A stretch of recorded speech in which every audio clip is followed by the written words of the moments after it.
Thank you, Barney, for that inspiring sharing. Now, can I please invite Stephanie Dickson, our moderator for the session and founder of Green is the New Black, to the front, please.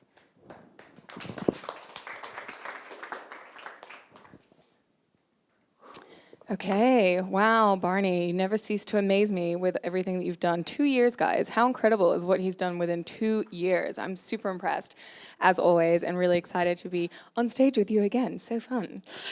So obviously, we'd love this to be as interactive as you guys want. So if you have questions as we're chatting, I obviously have my questions prepared. But if something comes up, please raise your hand. We'll get a mic over to you, and we can have this as a conversation with everyone here.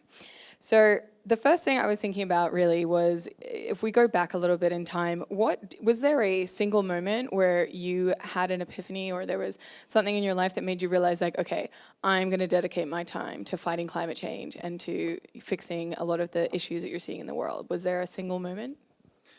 I don't think there was a single moment. I think the word climate change, like if you're talking to some cattle owner in the middle of Nebraska or the middle of Australia, like you say the word climate change to them and they like just walk out of the room, you know? So I think for me it was like, how do we do something about our shared provisions? And like I personally like air that doesn't make you cough. I like water that doesn't make you sick. I like food that doesn't make you sick. And I like going to the beach and it's not covered in plastic. And I like going into a healthy forest.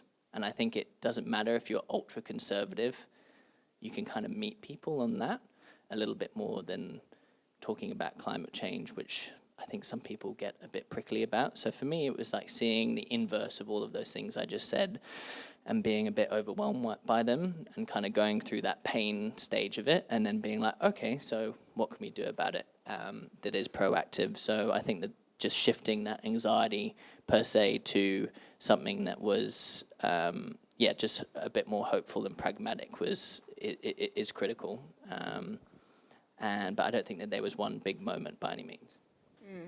Yeah, no, that makes a lot of sense. And I understand that your dad was actually on a 50-year mission to save Antarctica that was given to him by Jack Cousteau. And that's a massive mission. So what was it kind of like growing up with a dad on such a huge mission to save Antarctica? And I also, if I'm not wrong, your first trip to Antarctica was when you were like 7. So what a colorful and exciting, adventurous childhood you had. So maybe you can share a little bit more about all of that. Well, 7, it sounds romantic, but key memory from that was the vomit bucket had like a smiley face in the bottom of it. And we were on a yacht. So vomiting into a bucket at age 7 definitely will toughen you up a little bit. But I think that whether it was having a moment like that of being young and down there and hanging out with Russians in a Russian base and whatever, just having disruptive moments like that. But fundamentally, my dad was my dad. I never viewed him as anything but that. But then getting older, then I'm like, oh my God, you're completely mad, first of all. And there was a moment of almost, I don't know, not quite understanding that, but now managing my own momentum and managing this land and having to fundraise and having to have the courage to ask people for money, which is horrendous. It's horrible to ask people for money and to navigate finding funds and all of that. It's miserable stuff. You're vulnerable. It's like dating on steroids, you know, like getting told no is horrible. When it comes to fundraising. And that's what my dad's been doing for 30 years. Took him 7 years to fundraise to go to the South Pole. That's exhausting work, just having like 100 no's and then 1 yes. So like understanding that more and more, I've respected him today more than I ever have, which is a beautiful thing for a father and a son to share that. And he respects me because he's seen me covered in blisters and completely drenched in sweat and having to deal with tractors exploding and irrigation blowing up in my face. And I got rust in my eye and had to get it dremeled out effectively. So I was like Captain Hook with like an eye patch on for like 2 weeks and sort of still driving the tractors and like in a way that created respect from him and vice versa. I've never respected him more because I know what it takes to make what he has made happen through his career, which is a really nice reciprocity, which seems to be increasing. Yeah, that's really beautiful. And I guess, yeah, you guys have been through so much together as a family, and you both have such big missions that you're working on saving the world in so many different ways. It's, yeah, very inspiring. What were some of the hardest things that you've gone through? I mean, that all sounded really intense just now, what you shared, but you had frostbite. You know, you saw the pictures where Barney literally had like ice in his beard and he's got frostbite on his foot. I mean, you're struggling through that. Where does that strength come from? Like when you were having those really difficult days, both the ones you just shared on the farm and then trekking those 9 hours a day in the snow, what really kept you going and where did you draw your strength from? Just one little niggly thing, definitely not saving the planet, either of us. We're just reversing or trying to slow down how bad it's going to get. It's arrogant to say any human, even the likes of BlackRock, can save our planet. We're dealing with a 4.7 billion-year-old ecosystem. We're a tiny little species, granted, doing a lot of things to our planet, but the planet doesn't need saving. Our species needs saving, for sure. Like, there's no way that I would ever say that about either of us or anyone, really. Like, we're reserving the right to be on this species, and it's like trying to reduce how much harm we do, especially to the insects and the animals and the things that don't have a say right now. That's what the passion is. But I would say that, yeah, I mean, when it's really hard, it's like, why, what gives you the right to give up, you know? Like, I've seen pretty yucky stuff around the world, and I don't mean to get grim with it, but like seeing someone starve to death, and then you're like, I'm whinging about like having a bit of frostbite. It's like, really? It's hard, but like, I've seen really hard. I've seen extreme. And to be not force a perspective, which I have for a while, and I'm actually trying to like soften up a bit because I've been a bit too hard on myself. But I think there's a middle ground between like forcing perspective of being like, yo, dude, it's not that bad. There's people who are really suffering out there. And then on the other side, being like totally passive and be like, screw it, I'm going to go on my 20th Bali trip this year and go and have a lot of fun in private villas and do what I want, because why not? I think there's like two spectrums there, and I've been pushing a little bit too hard on the kind of forced perspective of like, you don't have a right to complain right now, get on with it. But now I'm bringing it back a little bit because I think I kind of pushed it a bit too hard, especially on the farm. Like, I like ruined my back and like had to be in bed for a week because I couldn't get out of bed because I like had sciatic pain and whatever. It wasn't very comfortable. But I think that freedom and being in a democratic country, like, we're so lucky to have freedom and like that choice to wake up and do what you want. And obviously school and family and responsibility and work, and we've got to make money to eat and yada, yada, yada. But fundamentally, we have freedom. And I think freedom is a big thing that I remind myself of, is that despite something being uncomfortable, you still have a choice to be there and to give it a good go and to carry on. So I think like reminding myself fundamentally of like freedom and capacity to act and just give it a good go is a critical thing. And that it's not forever, you know, like I'm only 28. And my grandma died March this year. She got to 106. It was her birthday 2 days ago. She would have got to 107 years old if she had made it 2 days ago. And so to think that I'm not going to be at this forever, and like, I think right now with what we're facing as a species, it's like, come on, dude, like 5 years, 10 years, work your absolute teeth off, give it a damn good show, because right now we are on this pendulum, you know? Like, what we do in the next 5, 10 years will determine the next 50, 100 plus years. So I think there's also that urgency, but I'm giving myself until 2030, aligning with the SDGs and net zero commitments and whatever. I'm going to work my teeth off until 2030 and then maybe go and like chill a little bit. But up until then, it's like go, go, go, and then like find a bit of time for stretching and whatever, like get good posture and eat well. But like it's go time right now for sure. And I think that sense of urgency is definitely rings in my heart every time I wake up or like start to complain. Yeah.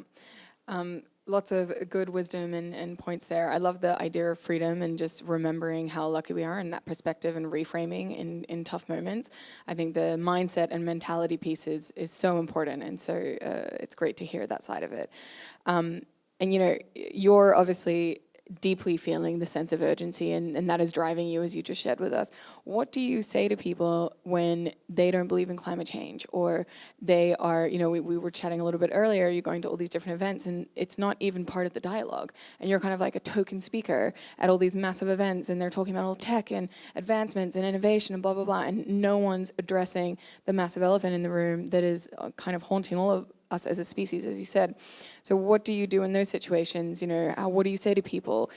How can you kind of get them on board, or do you just not even focus your attention there? I mean, it's a huge question, but I think bringing it back to what people can relate to, like I was just in California, like flew in yesterday from there, and I was basically getting criticized from someone on stage about carbon as a market, and they were like, "Oh, carbon is it's a band-aid solution, and like what you're doing is all phony." And then I'm like, "All right, so let's bring it back to what's relevant to them." I'm like, "Guns." You all like guns, right? So you've got guns. As an industry, you've got guns, but then gun ownership. You can be an ethical gun owner, or you can be not an ethical gun owner. And you've got carbon farming, and then you've got carbon trading. And how you choose to trade, whether ethically, which in my mind is you understand your baseline emissions, you're reducing your ongoing impact, and then you decarbonize or use carbon credits. I prefer the word clean up. That's the ethical side of it. Or you use carbon credits as a mechanism to like continue to do business as usual and to continue to emit and continue to fly on your private jet 7 days a week and do what you want. But fundamentally, it's like guns versus gun ownership. And I think obviously that's a bit of a side tangent to your question, but I think fundamentally like relating it back to things that people can understand and are a part of their culture. And like guns, like everyone was like, yeah, all right, that makes sense, because they're like, you're in gun land, and obviously, you know, California is different to Texas, but that not shut them up, but it was relatable. And I think coming back to our previous question, you know, that asking someone truly, like, do you like going to the beach in this plastic? Like, if they say yes, like, you're crazy and you're not worth chatting to, but like 99.9% of the people would be like, yeah, I'm not really a fan of plastic. I don't really like smog pollution in the cities. I don't really like drinking water that makes me sick. So what are we going to do about that? Here is the option forward, and I think the big one that I'm finding right now, and someone recommended this because I was getting a little bit jaded and cynical after seeing some pretty yucky stuff this last 5 months with just attitudes and some pretty rough people. And this lady was like, dude, you're using the stick too much. Bring it back to carrots and honey instead of like bee stings and sticks. Like there's the carrot and honey, carrot versus sticks of inspiring people. You can either beat them with sticks or you can offer them the carrot. And I think right now with industry, like look at America, it's like under 10% of their grid system is renewables. And so how you address the other 90% of gas and coal and all of these things, you've got to be like, guys, you've done great. Made the energy turn on for all of these years. Like, we appreciate what you've done, but, not even a but, however, diversity o'clock, let's evolve. Here's a new door, which you can make lots of money in, and there you go. But there's nothing wrong with the door that you're in. The big fault in my mind of the sustainability movement right now is being like, you're in a cruddy door, and this is the correct door. It's not really the reality, you know. I think opening up doors without demifying the doors that people are in are critical to convey to the unconveyed, per se, if that makes any sense. We went on a whole little thing there between guns and honey and carrots, but fundamentally I think it's like framing the new door with excitement and economic value without demifying the doors that people are in. So critical, because so many people silo and they criticize and they'll just turn off, and if you're dealing with billionaires, they'll just crush you and throw you in the trash. They don't care. Absolutely. I think people get very easily off-put and use that as fuel to not do anything and to continue their inaction. So I think there's some great points you made up there. And I love the analogies and meeting people where they're at. I think analogies are so powerful. So smart of you to use the guns in that situation. And so, you know, when we're looking, we're talking about carbon emissions, and you gave some good examples there. What can businesses, or what should businesses actually be focused on, and individuals as well? We're all individuals in this room. There's people here that clearly work for companies as well, or at their unis and stuff. So what are some of the actual things that they should be focused on and doing things in the ethical way that you mentioned? Again, big question, but I'm all about the big questions on this Friday afternoon, Bones. I would say that the three big ones are getting companies, individuals, families to set a net zero commitment. So they're getting, at least they've got a roadmap to go somewhere, you know, and then coming back, getting them to really understand, you don't need to go full hardcore, but every company ideally should be doing this, understanding their scope 1, scope 2, scope 3 emissions, so what their impact from a carbon standpoint, that's at least a starting point. And from a family, same thing. You can do like a little calculator, see what your energy use is, how much you travel, how much you eat. You can. There's an app called Joro. You put in your credit card. Every expense that you has a per kilogram association. Whether it's a vegan dinner compared to like a 10-course steak dinner, it has an association from a carbon standpoint. So you can automize a lot of that tracking, which is pretty cool. But fundamentally, like, we need to connect with our waste. Like, it's despicable how much waste that we had on the walk-in. I love that there's all of these fun facts on the walk-in. It's like 1.3 billion tons of waste every year, and that's going to go up to 2.2 in 2025. It's crazy waste. Like, waste is like a big elephant in the room right now. So really considering how we're managing waste, critical. And fundamentally diet. Like, I'm not saying we all need to go vegan tomorrow by any means, and it's hard, again, reading the sign over here, 30 by 30, hopefully by 2030, you guys will get 30% of your food internally. Right now, you're only at 10%. So again, I know it's hard in a place like Singapore where 90% of your produce and food is coming from abroad. But fundamentally thinking of ways that we can eat more locally, ideally not have it coated in plastic, and sourcing ethically across the board. Like, there's even phone, laptop, there will be more products in the future that do have more ethically sourced materials. So really just considering how we purchase, having these broad commitments of, all right, we're going to get to net zero by 2030 or 2040 or 2050. And then making clear stepping points, transitional plans from a business standpoint of like, all right, if we've got 2030 commitment, we're going to have a 50% reduction by 2025, because without that stuff, people are making broad sweeping commitments, but not having the steps to actually get there. So critical that you make a commitment and then understand the steps to get there. But fundamentally, energy, food, and questioning our purchases, I think, are the three big ones. Great, thank you for breaking that down.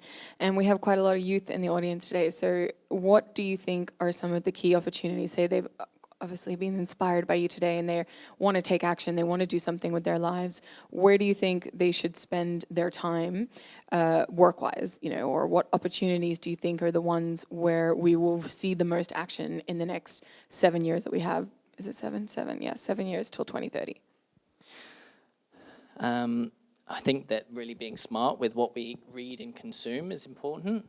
It's very tempting to get sucked into watching Netflix and whatever, being distracted by stuff. And I think just being really disciplined with what we feed our minds is really important, especially being younger and in a process of learning and trying to figure out our place in the world. So I think that is a critical thing of just being smart with what we put into our brains. But I think being younger, I think it's important to have access to different stuff, because you don't really know what you want to do until you've tried it. So I think exploring, like, workplace, not necessarily an internship, but just going and see different industries, doing volunteer work with wildlife or, with disadvantaged people or disabilities, or innovation, like seeing a renewable energy system, or going and see a vertical grow lab or whatever. Just getting access both digitally and in presence is really important to kind of curate options of where you want to put your time and your education and what the next steps are. Because without that access and understanding that all of this different stuff is happening, it can be hard to figure out where to put our time and the capital required to get an education. It's easy to just be like, yeah, that sounds good, but you might get a year into that and kind of question that. So I think just having access, and if, I'm sure a lot of people are at university in this room, joining clubs and just being curious, and better understanding like how much epic innovation there is out there. There's so much awesome technology going on, and you could become a specialist, that's the one, specialist in any one of those things, which is really exciting. So I think just getting access to innovation and volunteering is a really good way to, and just being smart with what we put into our brains is pretty important. So on the innovation and technology piece, can you also walk us through how the GPS tracking and the tech that you're using as part of what you're doing with the farm?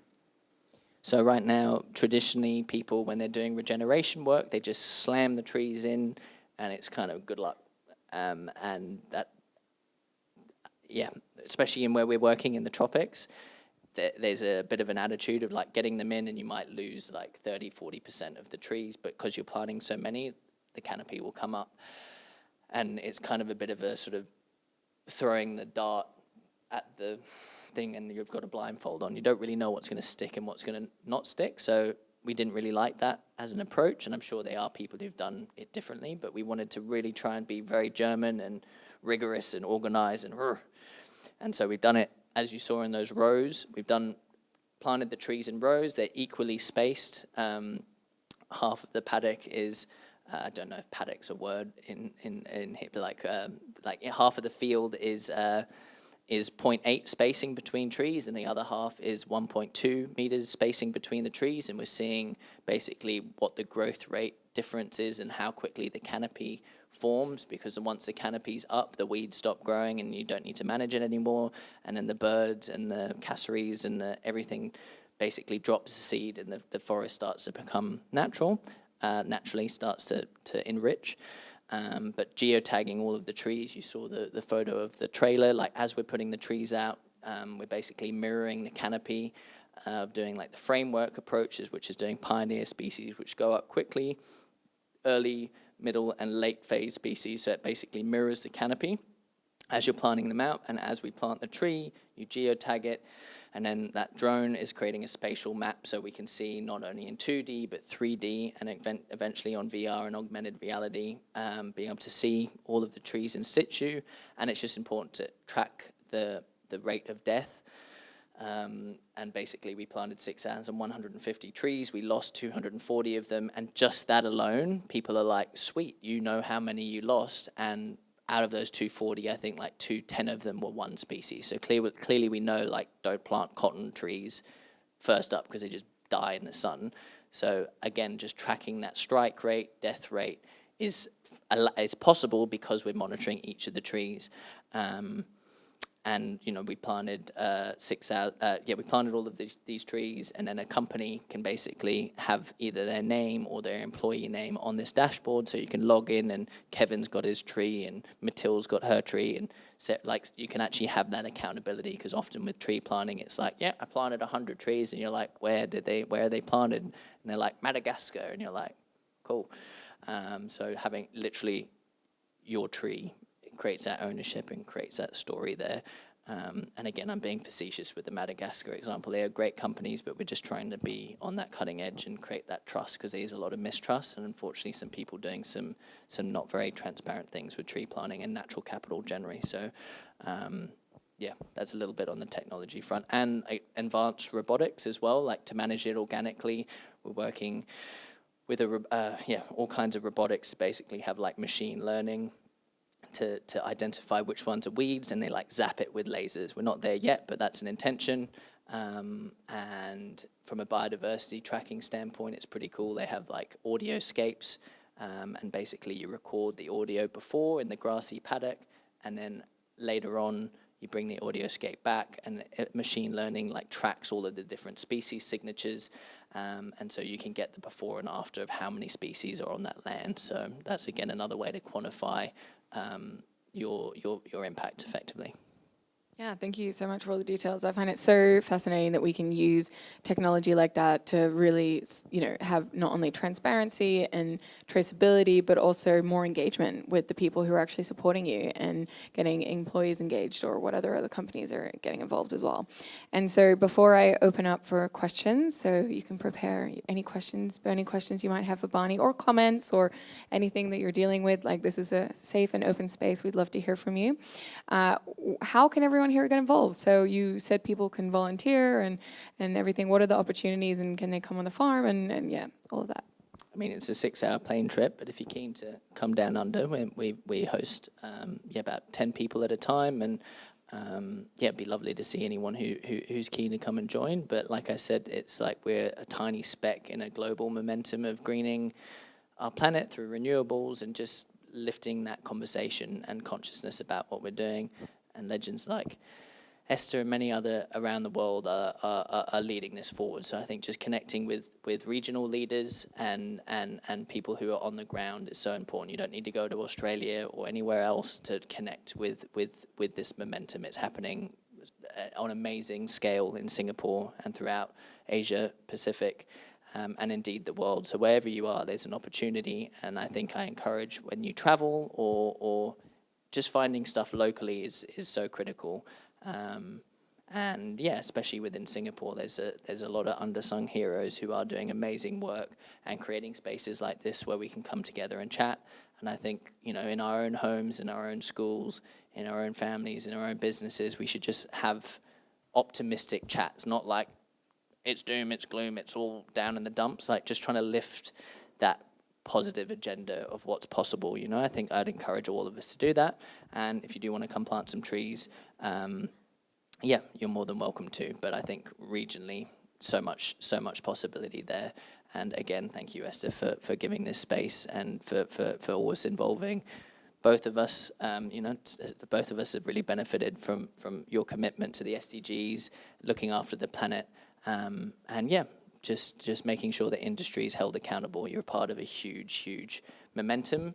And having that responsibility to give back, super inspiring. So yeah, just encourage us all just to connect locally, and just be firm, but optimistic. No one likes naivety, but I think being like the pragmatic one in the room. Like I just came from this meeting, that's why I'm still suited up like some really hardcore people in the carbon space, and like they were not used to people being optimistic, and they're like, what? And I'm like, no, we got to do. I literally did like a do.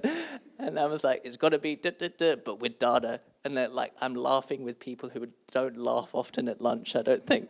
And like, that's exciting, Like, I think we just got to make it a bit more exciting. And I love what you do. Green is the new black. I've been at your festival and seeing what you did in France recently. Like, again, you're lifting and making it, don't mean to use it out of term, but making sustainability sexy and inclusive and economically viable, so critical, and being surrounded by people who are doing that. And yeah, Christina Lee back there, another legend doing some amazing work. Like there's so many beautiful humans around doing amazing work. So I just encourage that connection and just lifting that conversation up to be a bit more acknowledging of the problem, but really focused on the opportunity to do something about it. So that would be my resounding thing. No, I love it. And I think finding joy and light and excitement as part of this is so critical to the sustainability of the movement in that sense, to actually keep us all going. Because if it's all doom and gloom and anxiety, it's exhausting, and you get jaded and you burn out and you kind of lose the point and everything and lose the focus. So I think, yeah, just underscoring that joyful laughter, optimism, and opportunities focus, I think is a great way for us to, kind of like end this part. But now I would love to open up to the floor. So who has our first question or comment, or maybe you want to share with us? Okay, great, thank you. Always appreciate the first person that asks the first question, so thanks. Yeah, thanks very much. And thanks very much, Barney. I think that was a really interesting and inspiring talk. I think that the farm's fantastic, and I think I definitely could relate to a lot of it in terms of doom and gloom. My name's Liam, and I think I had a question in terms of something you mentioned was around how it's about like economics and making things viable. And I think doing something like the farm is fantastic, and I think probably a lot of people in this room would like to do something similar. But in terms of convincing people to give you the money to put in those solar panels and buy the trees and be able to employ or at least support volunteers or employees to be able to do that, I think it's something that's kind of interesting and probably very difficult, and something that we're not really taught how to do. So I'd be really curious to hear how you went about making that business case and how you convinced people to back you to go about doing that. Awesome question, Liam, and thanks for. Yeah, I mean it's hugely challenging. I put like very hard. It's like speed dating, but way worse.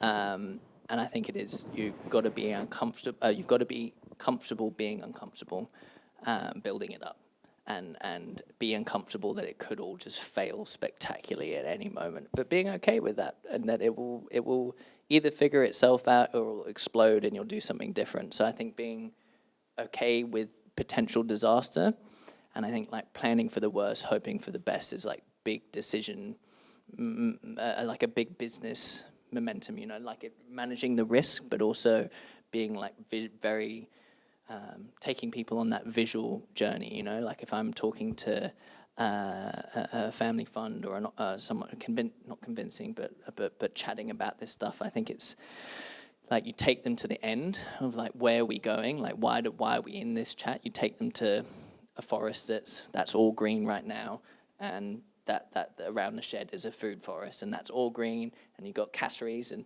gliders flying through, and people riding a mountain bike trail in a little trail around, and like, that's in my mind, that's already done, but it's obviously not done. Like, we've raised, and I don't mean to talk about money, I don't like talking about money, but you asked, so like we've raised 1.6 million bucks in the last 15 months, and I started this with like 10 grand. And now we've got to raise $3 million on top of that 1.6, and then that's just to do that. And then it's going to private equity and financial capital and blah, blah, blah to raise 25 million, and then so forth. That's like the vision of where it's going, which is so overwhelming. And the fact that I think it's important to, like a family fund gentleman who sponsored the solar panels, funny that you mentioned it, he was very clear and terrifying conversation. He's like, bro, this is like not corporate money. If you screw up on this is like money that could be feeding my kids' education, So I think being really aware that never to take money for granted, and to be very respectful that even if it's a BlackRock, like money is still money. It's still time and energy and represents hard work from someone. And I think for me, this last 2 and a bit years, abandoning ship from California, coming back, like I've had to re-evaluate what wealth is. For a long time, I viewed wealth as like I didn't respect it. I'd be like, oh, you're rich. Like it was awkward, I viewed wealth as evil almost. And yet that's just so ignorant, so ignorant. Wealth is, and I'm not wealthy, I earn like 40 grand a year. My land manager earns more than me, and I'm really proud of that. I'm not in this for money, I'm in this to get our shit together as a species. Sorry to swear, but it's where we're at. And like that money is a mechanism, and if you can picture it as so cliched, but as like a river instead of something that's finite, it kind of helps it come in. And I think visually explaining it as a story and getting them on that river with you, and then giving them the data, because without data, you're not credible. It's like whatever the noises I made before with the lunch thing, like that, like without the data behind you, you're just a monkey with slapping the cymbals, But taking them on that visual journey, emotional journey, and getting them there, and then giving them the data there. So you've got to have both, that emotional story and that visceral story, and then you've got the data and the metrics, which we're building out now, to make it bulletproof. And also really being on it with industry terms is really important, like knowing the acronyms in your space, whether you're in finance or sustainability, like there's all of these clicky little terms, and if you can signal it, knowing what you're talking about, it really helps to build trust that you're not just some phony doing whatever, talking about this, that you understand the industry, you've done your homework.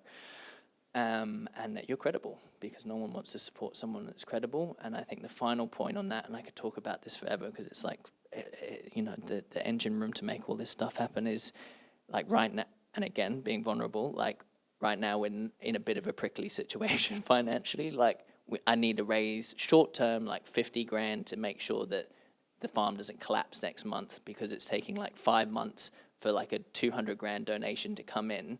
For 5 weeks for a 200 grand donation to come in, and it's so tempting to be like, my God, please, like, give me some money. Like, no one's going to get fed. The lights aren't going to be on. The oat milk isn't going to be there for the coffee machine. Like, it's going to be a disaster. Like, no one's going to come to work, and the trees will die, and blah, blah, blah, blah, blah. But never. You can't ever be like that. You've got to be, yeah, we're just doing a little round of funding. Everything's looking good. Like, you can never approach someone for money in desperation, even if you're so desperate and there's no oat milk and it's all a disaster, and no diesel in the tractor, and it's like complete like disaster, and things are falling apart, and there's mutiny in the employees. And to answer your question, we got 4 employees, 5 board members, 50 or so volunteers a month. Even if the whole thing's collapsing, you've just got to be, yeah, we're doing great, you know, it's all coming together. Because no one wants to support a sinking ship. They want to support a ship in full sail, even if it's patched up a bit and it's got a bit of bog on the side, like, at least it's a full ship, you know? So I think that that's an important thing that I've learned, that even if you're desperate and there's no oat milk, like, you've got to act like there is. And yeah, I think it's also just really listening to people who've managed big business before, you know? Is critical. Like, I remember a guy in SAP, a big tech company in Silicon Valley, when I was doing consulting pre-COVID and going back and casually doing all this stuff, he was like, before I took my executive position, one of my bosses said, Dennis, are you sure you want to do this? And he's like, yeah, why not? And then his executive was like, so, do you know how to fly a plane? Do you know how to fly a plane, Dennis? And Dennis obviously didn't know how to fly a plane. He was like, no. And the executive's like, well, Dennis, you're going to learn to fly a plane whilst it's crashing. And like, that is a startup culture, you know, like, you're figuring out how to run the controllers as the plane's crashing, and it's coming closer and everything's a disaster, and like, one engine's gone, the other one's starting up again, and like, that being comfortable with that free fall. Like, you really shouldn't go into being an entrepreneur if you're not comfortable with that free fall, because that is the mentality. And like, suddenly the engine's up and you like get a bit of altitude, and then like a bird flies into it and it blows up again, and it's like, and then you're down, and then whatever. I think it's like, yeah, just being braced for that stuff before you get into it, and really and that was what the recommendation is, of doing like lots of research and doing volunteer work. Like, before you commit to something, really consider it, you know. But once you're committing and you're in the plane and it's going down, you either continue learn to fly it or you don't, you know. So I think really committing before you figure out what plane to get in effectively. And now I'm just waffling, but I hope that vaguely answered a little bit of your question. Thanks, mate. Great analogies there, as always, with Bonnie. Who has the next question? Comment. Great. I'm Bill from CEL. I think I'm loud enough, right? Yeah. Yes. Thank you so much. Love your inspiring life so far. I think okay, the mic's coming. Yeah, like, what you've achieved is really not normal. Most of us here are just like thinking about our dinner next, you know. We're not thinking about like saving an entire forest here. So kudos to you. Thank you so much for still, you know, leading the pack, so to speak. And I had thought some certain things that you shared was very interesting. One was the traditional owners. We don't have much of an indigenous community here in Singapore. So it would be nice to hear a bit more about maybe some eco-wisdoms that you learned from them through your experience and journey so far. That would be nice. And the second thing was the intergenerational impact that you shared. It was lovely to see like a young toddler in the picture. I think your pictures were firstly fantastic. So whoever curated this deck did a fantastic job. It spoke many words. So what are also perhaps some of your wisdom for the younger people sitting in the crowd today? We've got actually someone wearing a shirt with your dad's quote on the back. You know, the greatest threat to our planet is the belief that someone else will save it. Robert Swan. Okay, now the guy's kind of like put on the spot. Yeah, and I think we've also got the same quote in MBS. I saw it at like a recycling area. So yeah, your dad's huge. You're going to be huge as well. I mean, 2030, that's an amazing milestone you've got. And we're going to be with you along the journey. And yeah, so if you could just maybe share some more wisdom. Thank you. I think I love that you brought up the traditional owner component, and it kind of ties into the intergenerational piece, that for thousands and thousands and thousands of years, they've been passing down wisdom and living off land. And I love the slow time, not sure if that's the right word, but slow process of the traditional owners. Like, we have a tree called a cycad in Australia, and it grows every 100 years, it grows a meter. And there's like, and I haven't seen this, but I've had a few people see it, there's like a 35-meter cycad, so 3,500-year-old tree. And it's got these little notches in it, foot markings. And so the traditional owners, the Eastern Gugi-Yalanji people, the people of the land and sea, were climbing up this tree for thousands of years to go and get the cycad nuts. And then they would bring it down and they would wash it for a couple of days to get rid of the toxins, and they would eat it. It's like a super yam. It's like your starch of the rainforest, like cassava, taro, and the cycads were like the yam equivalent. And for me, that's so amazing, to think of like being a traditional owner and like looking at a tree and being like, my great great great great great great granddaddy or great grandmama climbed this tree, and literally you're climbing in their paths. I love that. And we're so, I'm born in England but raised and identify more with being Australian. And I feel that a little bit walking on old cobblestone streets and yada, yada, yada, like a little bit with the oldness of England. But it's not the same when it comes to nature and like having like a tangible association with landscape, like a wisdom that an elder taught me, shared with me in Australia is like we have these big mountain ranges, and there's one called Mount Demi, and literally looks like a face, like you can clearly see there's a face there. And the story, not just in the Eastern Gugialangi people, but a lot of traditional Dreamtime stories, is that the ancestors fell, and then the mountains grew over the land, grew over their ancestors. So the ancestor fell, like these huge rainbow serpent giant creatures, they fell, and then the land, the trees grew over the landscape, which is so beautiful to like look at a mountain and be like, that's my ancestors, We look at the mountain and be like, let's mine it. Like, it's like such a different mentality, if you're like acknowledging nature as you instead of something to extract and be like, yeah, I'm going to compartmentalize that and do a bit of subdivision and yep, that's your title, that's my title. It's like that traditional value is so different to how we are. And it's so shocking, like I obviously having to look at a lot of land and do a lot of modeling, and you look at Australia and it's just like perfect lines, It's like, who decided that, yeah, that's Kevin's and that's Wayne's and that's Sarah's, and it's like crazy, to just draw these lines and create title and ownership over something that's shared. And obviously that's a reality that we're working in and whatever. But like that principle of only taking what you need with acknowledgement that you need to like and acknowledge the next generation's need to have that same resource. That's specifically, and I am also a little bit connected to the Canadian and Native American and a little bit of other traditional owner wisdom around the world, but specifically Australia, they never took more than they needed, and that's such a beautiful wisdom. And everyone talks about net zero commitments. That's not enough in my mind. Like we need to have a net positive or to the principle of basically giving back more than we take. And right now that's about emissions and carbon, but fundamentally, like I think that as an attitude, we can lean a lot on that and try in our lives and our energy to give back more than we take. And I really do think that that's like a wisdom that is imbued very much in how traditional owners have managed land for thousands of years.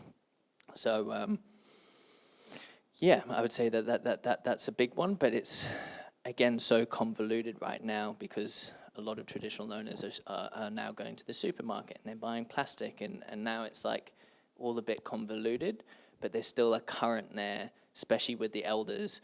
And I love that about Australia, like being in a place like this, and I wish I'd done it, and I didn't, but here I am trying to redeem myself in the 11th hour, that they're like always at the beginning of a thing. Like I acknowledge the elders past and present, and every big speech. Like if you're a council member in Australia and you don't do that at the beginning of your speech, you're going to get a talking to.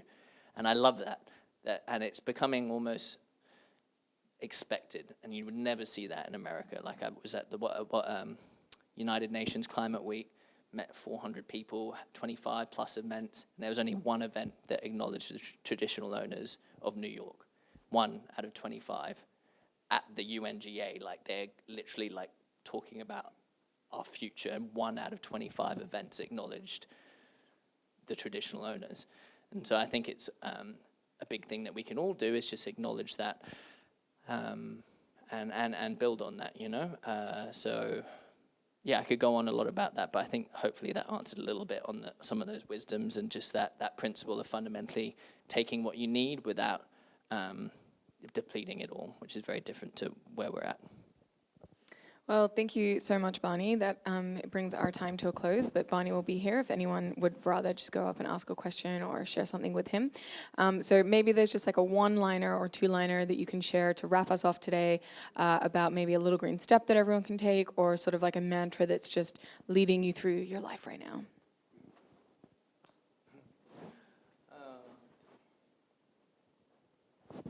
Well, the Queen died, right? And when she died, I wasn't really that sad, which is a bit shameful because I'm British. But when Ramdas died, I did cry. And he's a beautiful wisdom teacher in my mind. And every time I get like really down in the dumps and I'm like, oh, it's not looking good. I love his mantra of I am loving awareness. Such a good one. And if I'm feeling like a really like, oh, and it's all not feeling good in my head, and I'm like, oh, I don't really want to get out of bed this morning. I just want to chill and put on the aircon on minus 16 and be tucked up in my blankets and just kind of run away from the world. I love repeating that mantra in my head, you know, I'm loving awareness, because it like kind of puts you out behind yourself almost. You know, the ghost in the machine, that was Descartes on old philosophy, but I think that it's so important that we kind of zoom out a little bit sometimes, and I like the mantra of I'm loving awareness because it's agnostic. Like, I'm not religious, I'm not bound to one religion, but I definitely define myself as spiritual. But I think I am loving awareness puts us in that responsibility of kind of being present and loving, which is so important, especially if you just want to like go and like slam people's heads against walls because they're being so stubborn and like feeling angry. Like, I sometimes get really frustrated with people's blatant disrespect to our planet, you know, and I think trying to bring that I'm loving awareness, and it sounds a bit cliched, but if you're in the heat of it and you're really frustrated and really anxious and really feeling it, for me that really helps to just be in my head like I'm loving awareness, blah, blah, blah, blah, blah. And I think that's helped me a lot to kind of zoom out of situations, you know, and be like awareness behind it all, which is conveniently loving as well. So yeah, I'd say that would be my final thing, and just to be smart with what we put into our brains, you know, and like what we listen to and what we watch on Netflix and what news source we read. Like, I'm very disciplined in just reading The Economist and like whatever, like I try and just be smart with where I get my information because there's so much hocus pocus out there and so much agenda, and I think just really being smart with what awareness we put, what content we put into our hearts and into our minds, and then out of that, like trying to bring that loving awareness into day-to-day stuff. And the final thing, a friend told me... So good you did the one-liner. No. Well, it's a hard one to do softly, but someone said, what can you do at any given moment? Like breath, posture, and intention. That's a better one-liner than I'm loving awareness. It's more of a mantra, but like a one-liner, like doesn't matter how hectic the moment, you can do something with your breath, you can sit properly, and you can make an intention. So there we go. Beautiful way to end. Thank you. Let's thank Barney Swan for a wonderful, very educational and inspiring afternoon spent with you. So thanks, Barnes. And a huge thank you to Esther and Marilyn and the whole CDL team for hosting us all here. They do such amazing events, so we're always grateful and happy to be part of it. So thank you guys for having us, and for all of you for joining us on Friday afternoon. And I hope you all have a great weekend. Grab some snacks and drinks and everything at the back. And yeah, we'll see you at the next CDL event. Thank you, Barney and Stephanie. Can we just take a quick group photo with the audience before everybody goes and networks and gets the refreshments, please?